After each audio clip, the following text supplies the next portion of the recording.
Dear students, good morning. मैं सुबोध तिवारी, आपका अंग्रेजी अध्यापक, आज आपके मध्य और हम और आप जो सीखने जा रहे हैं, अध्ययन करने जा रहे हैं, वो बहुत ही महत्वपूर्ण कविता है जिसका नाम है the psalm of life. The psalm of life, जिस कविता के रचयिता है एस.डब्ल्यू. लॉन्गफेलो। ये कविता, जैसा कि नाम से पता चल रहा है कि द साम ऑफ लाइफ, साम कहते हैं स्तोत्र को, भजन को, कीर्तन को।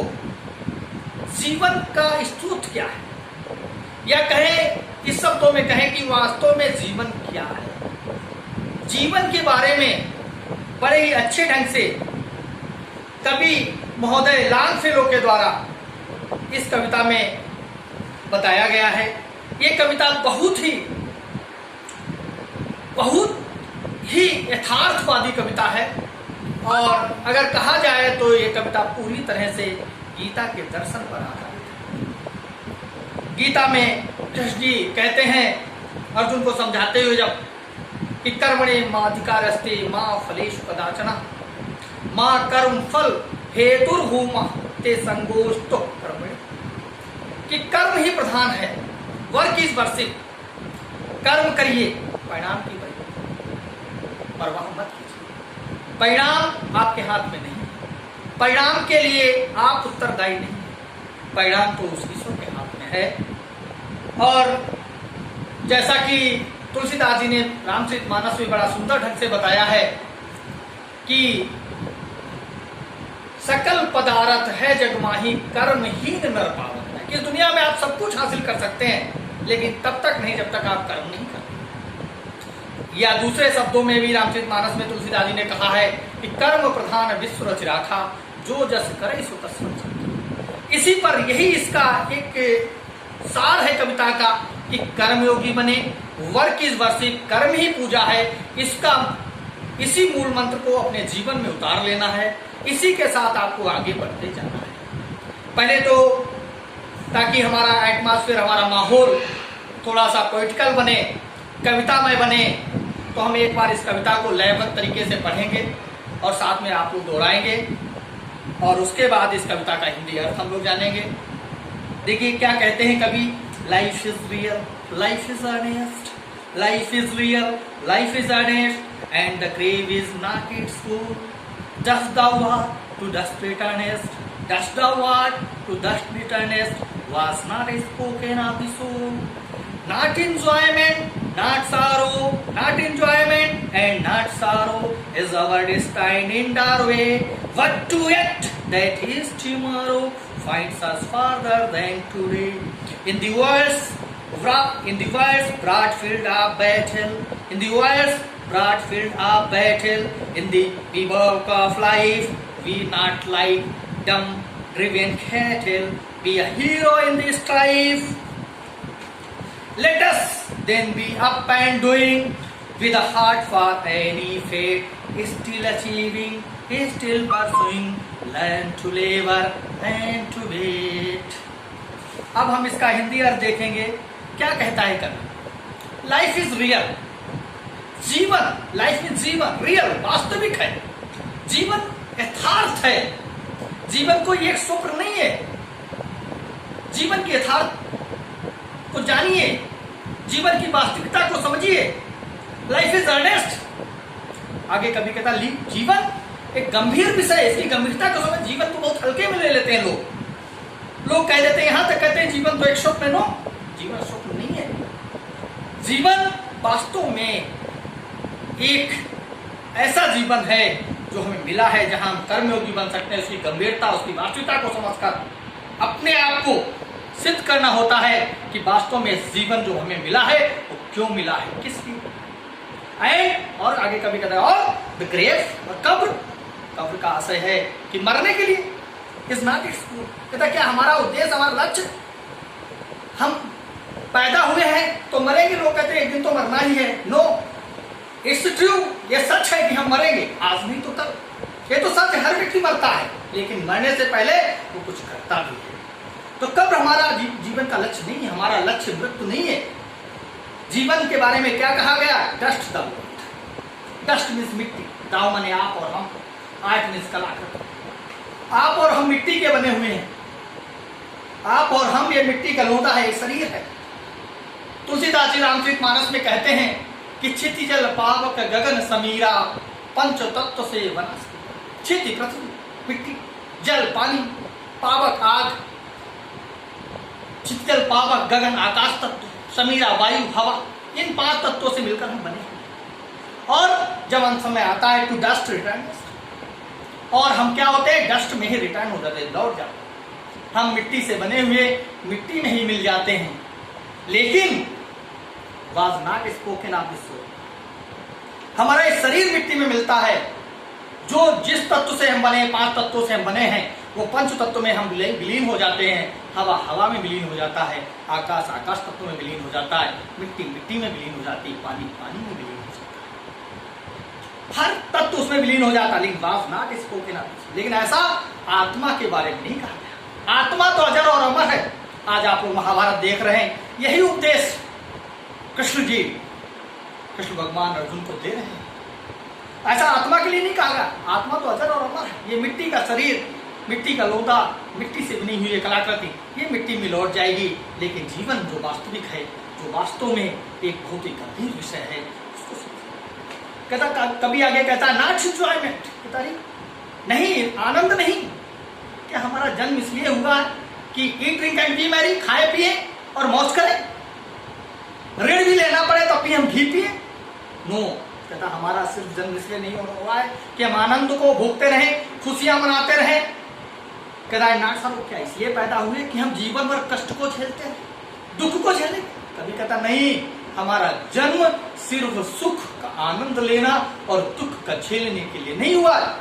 हमारा जन्म क्या हुआ, क्यों हुआ है, बताना चाहता है। जबरदस्त टाइम, कहता यही हमारे भाग्य में लिखा हुआ, पूर्व से लिखा हुआ। बड़े बड़े लोगों को मैं देखता हूँ, निराशावादी लोग कह देते हैं what is allotted can't be blotted. कहता जो लिख दिया गया है भाग्य में, जो लिखा है उसे मिटा नहीं सकते।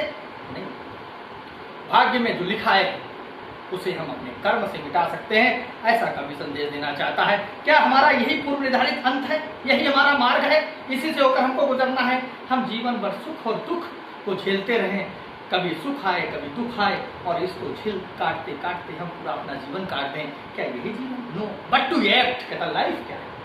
कभी अब आता है अपनी पूर्ण बात पर।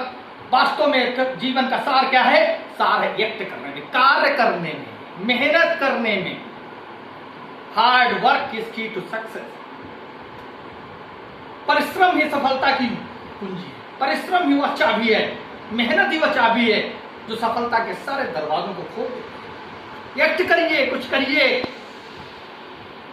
उन कायरों की तरह, उन मुर्दा लाशों की तरह धारा के साथ मत रहिए। कुछ करके दिखाना है, कुछ कर गुजरना है। दैट इज टुमारो की प्रत्येक की, दैट मींस की ईच मैंने प्रत्येक टुमारो, आने वाला कल, यानी आने वाला जो हमारा भविष्य है, फाइंड्स अस, हमको ले जाता है फार्दर, आगे, देन टुडे, जितना आज हम, यानी कि जितना आज हमारे पास है उससे हम आगे। चाहे वो ज्ञान, आज हमारे पास ज्ञान 1 पाठ का था, कल 2 पाठ का हो जाए, 3 पाठ का हो जाए, तो हम एक अच्छे विद्यार्थी हैं, तो हम एक अच्छे शिक्षक हैं। अगर हम ज्ञानार्जन कर रहे हैं, हमारे ज्ञानार्जन में निरंतर वृद्धि हो रही है, हम कार्य कर रहे हैं, हम प्रोग्रेसिव हैं, हम गतिमान हैं, हम उन्नत कर रहे हैं, तो हम वास्तव में जीवन को सही ढंग से जी रहे हैं। जीवन का मतलब है कार्य करना, मेहनत करना और सफलता प्राप्त करना, और ताकि हम आगे आने वाले भविष्य में अपने को आज से बेहतर पाए। कवि ने बड़ा सुंदर 3rd स्टैंजा में बताया है कि इन दी वॉइस, कहता है ये दुनिया जो देख, ये संसार दिख रहा है, ब्रॉड फील्ड है, ब्रॉड फील्ड, बहुत बड़ा युद्ध का मैदान है, बैटल है, युद्ध है, यहाँ तो क्या है। लेकिन आप जानते हैं, मैं कहूँ तो in the bivouac of life, bivouac का मतलब होता है टेम्परेरी, अस्थाई। जैसे आप देखते हैं कभी कभी कहीं युद्ध छिड़ जाता है तो सेना जाती है, अपना टेंट लगाती है, और युद्ध खत्म हो जाता है, टेंट को उखाड़ती है और चली जाती है, अपना उद्देश्य हासिल करते हैं, वहां चली। उसी प्रकार से हमारा आपका जीवन है, ये टेंट है, हमारा शरीर जो है टेंट है, हम आए हैं, इसको लगाया है, और जिस दिन हम अपने उद्देश्य को हासिल कर लेंगे, ये शरीर रूपी टेंट को छोड़कर चले जाएंगे। तो इस युद्ध क्षेत्र में जब आप आए हो, तो युद्ध क्षेत्र में आपको क्या करना है? इस अस्थाई जीवन, ये शरीर जो अस्थाई है, लेकिन जीवन को स्थायी, तो जीवन को बी नॉट लाइक डम। बहुत सुंदर सिमिली का प्रयोग किया है जो आपको जरूरत नहीं है अभी हाई स्कूल स्तर पर। बी नॉट लाइक डम। आगे कहता है कभी, कहता है गूंगे मत बनो, बहरे मत बनो, ड्रिवन कैटल, जानवरों की तरह, एक भेड़ जिधर जाती है सारी भेड़ें चल देती। नहीं, आपको जानवर नहीं बनना है, बल्कि क्या बनना, बी हीरो, बल्कि हीरो बनना है, एक योद्धा बनना है। इन दिस स्ट्राइफ हो बिकम, कष्ट के समय, मुसीबत के समय, स्ट्राइफ आ जाए, कष्ट, मुसीबत के समय, कष्ट के समय आपको एक योद्धा की तरह व्यवहार करना है। धीर तुम बढ़े चलो, वीर तुम बढ़े चलो, सामने पहाड़ से, वो बहादुर वीर बनना है तुम्हें। किसी भी मुसीबत से घबराना नहीं, पीछे नहीं हटना है, हमको आगे बढ़ते जाना है। हम भरतवंशी हैं, जहां हमने कभी भी पीछे मुड़कर नहीं देखा। हम किसी के अनुयायी नहीं बनेंगे, हम किसी के पीछे चलने वाले जानवर नहीं बनेंगे। हम अपने कानों को खोलेंगे, आंखों को अपनी पांचों इंद्रियों का प्रयोग करते हुए, जो हमें 5 कर्मेंद्रियां दी गई हैं, 5 ज्ञानेंद्रियां दी गई हैं, ईश्वर के द्वारा ये सुंदर शरीर जो दिया गया है, इस शरीर का संपूर्ण प्रयोग करते हुए हम एक योद्धा के बाद इस युद्ध क्षेत्र में लड़ेंगे और अपने उद्देश्य को हासिल करेंगे। आगे कभी बढ़ता है और कंक्लूजन में पहुंचता है, निष्कर्ष लेटस कहता, फिर हम लेटस मीन्स हम सभी जानते हैं हमें चाहिए, देन फिर क्या हो जाना चाहिए, बियप कहता, फिर तो हमें तैयार हो जाना चाहिए। बियप कहता, तैयार हो जाओ, एक योद्धा, कस लो अपनी कमर, बाल लो सर पे कफन, समझ लो कि अब करना है मुझे जीवन में, कुछ करके दिखाना है। एंड डूइंग कहता, कृत्य करिए विद हार्ट, दिल से करिए। फॉर एनी फेट, भाग्य में कुछ भी लिखा हो, भाग्य के परवाह मत करिए। मुसीबतों की, कष्टों के, संघर्षों की परवाह मत करिए। हमारे पूर्व संघर्ष करते रहे लड़ाकार है, आज हमें भी करना है। कहता विद हार्ट, दिल से, दिलो जान से, विद हार्ट एंड सोल, दिलो जान से में जुट जाना है। भाग्य में कुछ भी लिखा उसकी परवाह नहीं करनी है। स्टिल अचीविंग, और हमेशा हासिल करते जाओ। अचीवमेंट हासिल, हमेशा हासिल करते जाओ, और जब एक चीज आज स्टिल परसुइंग, दूसरी चीज को हासिल करने पे लग जाओ। लेकिन सबसे बड़ी बात आखिरी में वही कवि ने कह दी, लर्न टू लिव। कहता अगर हमें जीवन में सीखना है तो वो सीखना है परिश्रम करना। क्या सीखना है? परिश्रम करना। कर्मण्येवाधिकारस्ते मा आगे एंड टू वेट, और प्रतीक्षा कर, परिणाम तो ईश्वर देगा। मा फलेश पर, इसके साथ ही कविता खत्म हो जाती है। तो आज से बच्चों, वर्क इज वर्शिप, कर्म ही पूजा है, और कर्म करते रहे, कर्मयोगी बनिए।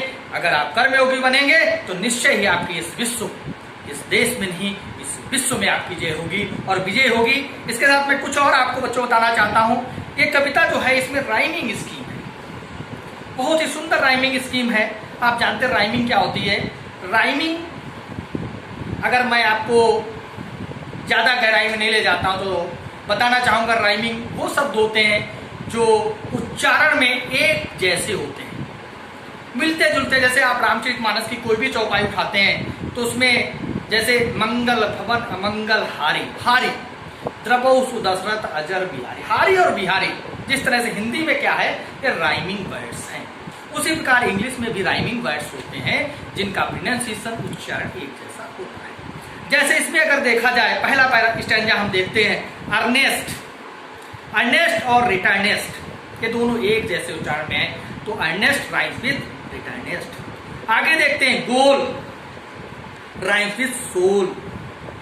दूसरे स्टैंजा में देखते हैं, sorrow rhymes with tomorrow, way rhymes with today, battle, third stanza, battle rhymes with cattle, life rhymes with strife, doing rhymes with pursuing, and fate rhymes with. It is the rhyming scheme of the poem. कविता की पूरी rhyming scheme, चारों stanzas. और बच्चों, इस कविता की 8 लाइनें आप जरूर याद करेंगे और कविता को घर पे कायदे से अध्ययन करेंगे। जो समस्याएं होंगी वो आप उससे पूछ सकते हैं। और इसी के साथ जय हिंद, जय भारत।